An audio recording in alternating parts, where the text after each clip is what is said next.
Seja bem-vindo a mais um Histórias da Bola. Eu sou a Carol Alvarez e tenho a honra de ter aqui ao meu lado o João Carlos de Freitas, que sabe tudo de futebol. Tudo bem, João? Oi, Carol, tudo bem? Boa tarde, bom dia, boa noite. Enfim, né? Aqueles que estão aí nos dando o prazer de assistir, os internautas. Vamos junto, né? Mais uma. Vamos recordar mais algumas coisinhas aí. E hoje, o que a gente tem de bom para contar? Então, hoje nós vamos destacar, Carol, um jogador de futebol que é pouco reconhecido. Ele foi grande jogador, né? Marcou época. Mas é pouco falado, né? Tem grande parte, assim, dos próprios torcedores passaram batido, assim, não sei. Eu acho que ele não teve o devido reconhecimento, né? O reconhecimento do tamanho dele, porque porque marcou época, né? Eu estou falando do Ivair. Não sei se você um dia... Né? O seu pai, com certeza... Deve ter ouvido falar em algum momento. Eu... Acho que não da minha época. Mas é bom você junto. Por quê? Você é da bola. Sim, conheço bastante. Você conhece, quer dizer, de um jeito você estava sempre, né, em contato, com o né? Vadão, uma história daqui e dali, né? Por isso que eu te envolvo, assim, que claro, é legal claro. pra gente também conectar com os nossos internautas. Então, o Ivair é o seguinte, ele jogou na Portuguesa de Desportos, né? Ele jogou na década de 60. E a gente aproveita também, né, para a gente envolver um pouquinho a Portuguesa, porque a Portuguesa é tão assim, né? Eu acho que tem muito menino de hoje que acompanha futebol que não imagina a grandeza da Portuguesa de Desportos, né? A Portuguesa sempre foi assim, a quinta força. Ela começou a ser, né, a ser colocada em xeque no final dos anos 60 e início dos anos 70. Olha só, por quê? Porque foi quando começou a ascensão do futebol de Campinas. Né? Olha só, tem essa ligação. Tem essa relação. Né? A década de 60 para Campinas foi uma década assim, que teve como protagonista muito mais o Guarani. Foram 10 anos que o Guarani esteve na Série A do Campeonato Paulista e a Ponte Preta na Série B, tentando... Até que em 1969, ela consegue subir. Só que quando ela sobe com muita força, né? Porque ela também vinha com aquele timaço dos meninos lá, de Wilson, Nelson, Samuel, Araújo, Santos, Teodoro, Roberto Pinto de Cá, Alain Manfrini, Adilson, era o time base da Ponte Preta. E era um time muito bom, né? Tanto que foi vice-campeão paulista. E nesse início de ascensão da Ponte Preta, a Portuguesa perde espaço, né? Porque a ponte justamente ela vai reinar em cima do lugar da Portuguesa. Olha só. A Portuguesa disputava todos os torneios, na época eram denominados, né, os torneios nacionais, que era o Robertão, né, antes o Rio-São Paulo, e ela foi campeã 2 vezes do torneio Rio-São Paulo, a Portuguesa. Que eram competições tidas como, né, mais abrangente no aspecto nacional. Né? Então, era sempre ela que estava. No estado de São Paulo, eram os 4 grandes e mais a Portuguesa. Aí chega no final dos anos 60, 1970, né, quando a Ponte disputa com São Paulo e ela fica vice-campeã, ela é quem vai disputar o torneio do Robertão por mérito, né? Ela exclui a Portuguesa, ela passa por cima da Portuguesa. Tanto que quando tinha jogo lá, principalmente no Pacaembu, eles jogaram umas 3, 4 partidas, o campo lotava, coisa que não era comum na Portuguesa, criou-se uma rivalidade, né? Tem até história de briga lá, de torcida e tal. Porque o legal é isso, né? Você puxa um personagem, mas atrás dele vem um monte de outras histórias que acaba elucidando, né, para conhecimento e deleite aí de quem gosta de ouvir história de futebol. E, então a Ponte ela ganhou em tudo da Portuguesa, né? Porque eles tinham um critério também de renda, né? Então o time eram 5 melhores colocados em arrecadação. A Ponte ganhou da Portuguesa. Ah, vamos para o critério técnico. A Ponte ganhou da Portuguesa. Então ela foi tomando aquele espaço, né? Nos anos 70. E aí veio o Guarani também, né? O Guarani começa em 1973, é o Guarani quem entra no campeonato nacional, aí já era campeonato nacional. E vai aí rivalizando com a Portuguesa. Então, ela foi perdendo um pouco de espaço naqueles inícios de anos 70. Mas nos anos 60, ela era o terror dos grandes. Eu vi ela dava cada sapecada nos times grandes. Só para você ter uma ideia, eu acho que muita gente deve ter ouvido falar no Gilmar, né? Gilmar dos Santos Neves, que foi goleiro da seleção brasileira, foi bicampeão mundial. Mas o Gilmar dos Santos Neves era um ídolo do Corinthians, né? É curioso, né? Olha como, por vezes, a história se repete. Isso que aconteceu agora há pouco com o Cássio, goleiro do Corinthians, essa discórdia, né? Em outros patamares, mas no mesmo teor, aconteceu com o Gilmar, que era quase que do mesmo tamanho do Cássio hoje. É que o Cássio, depois, o Cássio, assim, a produção do Cássio foi, né, incomensurável, por isso que ele é considerado o melhor goleiro da história do Corinthians. Mas o Gilmar também era ídolo, jogava na seleção brasileira, né? E aí, contra a Portuguesa, o Corinthians, que ele jogava no Corinthians, a Portuguesa meteu 7 no Corinthians, né? Final da década de 50, meteu 7 no Corinthians. E ali, a crise no Corinthians, né? Você conhece bem o Corinthians. É uma faísca que precisa também. Exato. Vive o momento que o Corinthians está vivendo hoje. E naquela turbulência, o que aconteceu? O Gilmar foi crucificado, né? Foi praticamente responsabilizado pela goleada que o Corinthians sofreu da Portuguesa. Então, assim, só para dar uma ideia da força que tinha a Portuguesa. Muito bem, começa a década de 60. A década de 60, qual é o mote, né? Qual é a referência? É o Pelé, né? É o Pelé que, quando a gente fala Pelé, a gente encerra, né, toda e qualquer definição é Pelé. Ah, ele é o melhor cinegrafista, ele é o Pelé dos cinegrafistas, né? Mas quem foi o maior jogador do mundo? O Maradona, o Messi? Você nunca viu a pessoa falar assim, ele é o Messi dos cantores, ele é o Pelé dos cantores, né? Virou adjetivo, né? Então é o Pelé, gente, o Pelé é o Pelé, né? Às vezes as novas gerações, elas não têm a dimensão da representatividade. Eu divido o Brasil em antes e depois de Pelé, não é só no futebol, todos os sentidos, né? Então foi a década do Pelé. Muito bem. E aí a Portuguesa, ela vem também, né, ela sempre teve assim bons times na década de 60. E aparece lá o menininho, né, magricelinho, menino ainda e tal, e acaba fazendo teste, passa, fica um pouco na base, aí ele já é guindado à condição de profissional.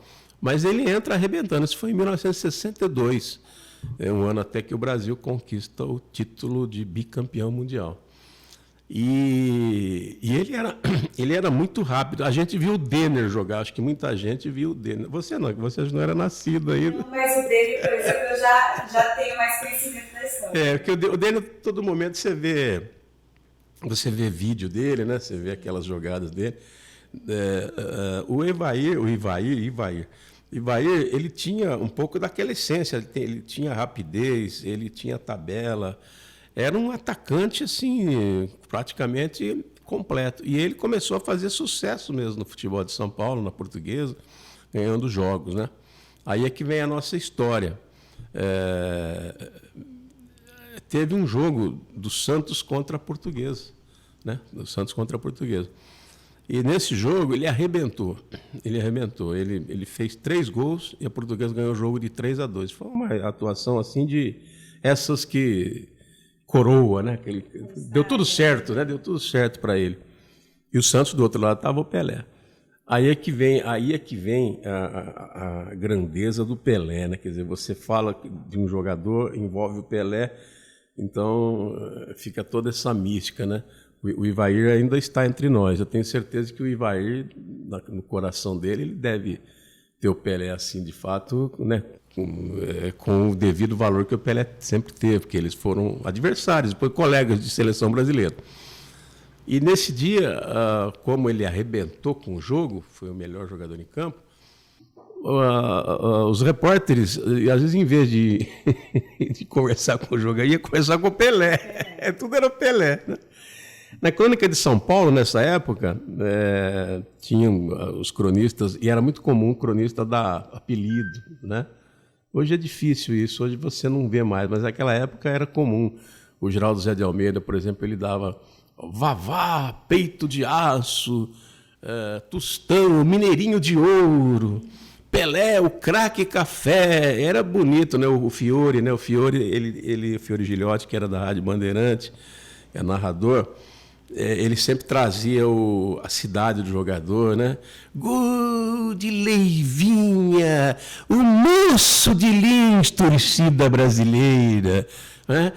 Campeão São Paulo de Vadão, o moço de Monte Alto, né? De Monte Azul, eu confundo Monte Alto com Monte Azul, de Monte Azul, torcida brasileira. Então era comum, né, você ver essas expressões, né? E estava lá nesse dia do jogo que o Ivair arrebentou, o Eli Coimbra, ele era um repórter da Rede Tupi, né? Das emissoras associadas. Era muito popular, muito conhecido. E ele era assim, ele tinha simpatia pelo Santos, mas ele era um bom repórter. O Eli Coimbra marcou época também. E tinha o Orlando Duarte também, que era um comentarista, um jornalista, né? O Orlando Duarte trabalhava na Gazeta Esportiva, trabalhava na TV Cultura já, e era também assim considerado um dos grandes jornalistas, né? Tinha um texto muito bom, era inteligente, né? Enfim, era um cara que dignificava a posição assim, de comentarista esportivo, de jornalista esportivo. E aí eles olharam assim e falaram assim, puxa vida, ele quase que serviria para ser o quê? Um filho do Pelé. Começaram a falar isso. Aí foram entrevistar o Pelé, né? No mesmo, Pelé, o que você achou? Você viu o Ivair, arrebentou, vocês perderam. E o Pelé, claro, ele elogiou. Falou, nossa, o menino é muito bom, tudo. E aí falaram assim, mas você que é o rei. Ele falou assim, não, eu sou o rei, mas a partir de agora nós temos um príncipe. Todo mundo espantou, né? Mas como assim um príncipe? O príncipe agora é o Ivair. O Ivair é o príncipe. O Ivair vai... Imagina que honra. Olha só, depois o Ivair nem né, acho que se surpreendeu tudo, mas pegou. O apelido pegou, assim que ele viveu a carreira dele como o príncipe Ivair. Depois ele foi jogar na seleção brasileira. Ele não jogou muito na seleção, mas fez alguns jogos. Ele fez, na verdade, ele fez um jogo pela seleção, que foi no Mineirão, foi contra o País de Gales, inclusive, acho que o Brasil ganhou de 1-0. Depois ele foi convocado, mas ele ficava sempre no banco.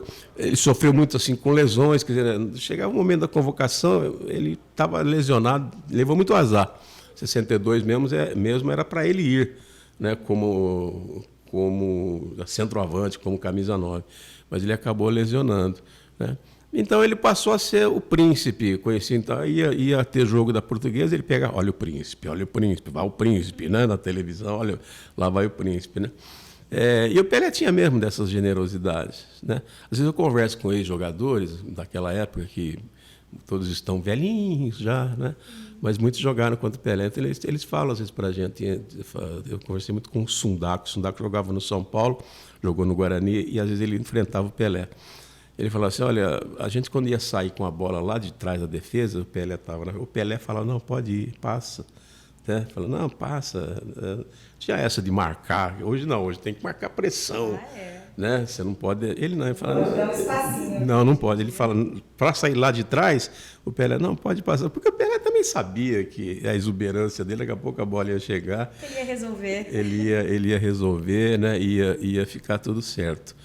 Mas foi assim, né? Foi assim que o Ivair fez a sua carreira. Na Portuguesa ele ficou por 7 anos. Depois ele foi vendido ao Corinthians, uma fábula na época, uma transação milionária. O Corinthians ele investia muito em grandes craques, né? Foi uma transação que só perdeu para a do Paulo Borges, na época, que veio do Bangu para o Corinthians. E no Corinthians ele não teve assim, né, a mesma projeção que teve na Portuguesa. Mas não deixou de ter uma carreira boa. Depois foi indo Fluminense, acabou indo jogar fora do Brasil, né? Foi jogar no México, teve lá, né, a sua participação. E pronto, aí acabou encerrando a carreira. Mas o que vale a pena a gente ressaltar nessa lembrança é a condição que o Ivair tinha, que era um grande jogador, que é pouco reconhecido, que muito pouca gente ouviu falar. Eles jogaram numa linha, num ataque da Portuguesa, que era chamado de iê. Você não sabe o que é iê. Você não tem a mínima ideia. Talvez eu tenha. Vamos ver se você tem uma ideia do que era o iê na década de 60. Era um rock. isso aí. Era um ritmo da juventude, né, que era comandada pelo Roberto Carlos, né, a Jovem Guarda. A Jovem Guarda. Então, aquilo que você dançava era iê. Os Beatles, o primeiro filme dos Beatles no cinema chamava-se Os Reis do... Quer dizer, depois traduzido, claro, né? Os Reis do iê, né? Os Beatles, né, que foi, talvez, muitos acham que foi a maior banda de todos os tempos. Mas era era o ritmo, né, como depois teve os Menudos do São Paulo. Tal. A turma tinha muito essa de fazer essa juntar, relação, né? às vezes, um ritmo musical, um samba, tal, com futebol. E o ataque da Portuguesa era Ratinho, Leivinha também merece história qualquer hora, porque ele chegou muito... Com 15 anos já era titular da Portuguesa. Era Ratinho, Leivinha, Ivair, Paes, que era um meia, bom, e Rodrigues. Então, esse ataque era chamado de ataque iê. E tudo isso comandado pelo príncipe, né? Era o Ivair. Por causa do Pelé, nós tivemos um príncipe. E volto a dizer, pouca gente sabe que nós tivemos o rei, mas também tivemos o príncipe, que foi o príncipe Ivair. Tá certo. Bom, com essa história da realeza, hoje a gente encerra aqui o Histórias da Bola. Se você quiser rever essa história ou acompanhar outras, é só acessar o nosso canal do YouTube ou o site www.diariocampineiro.com.br. Até a próxima!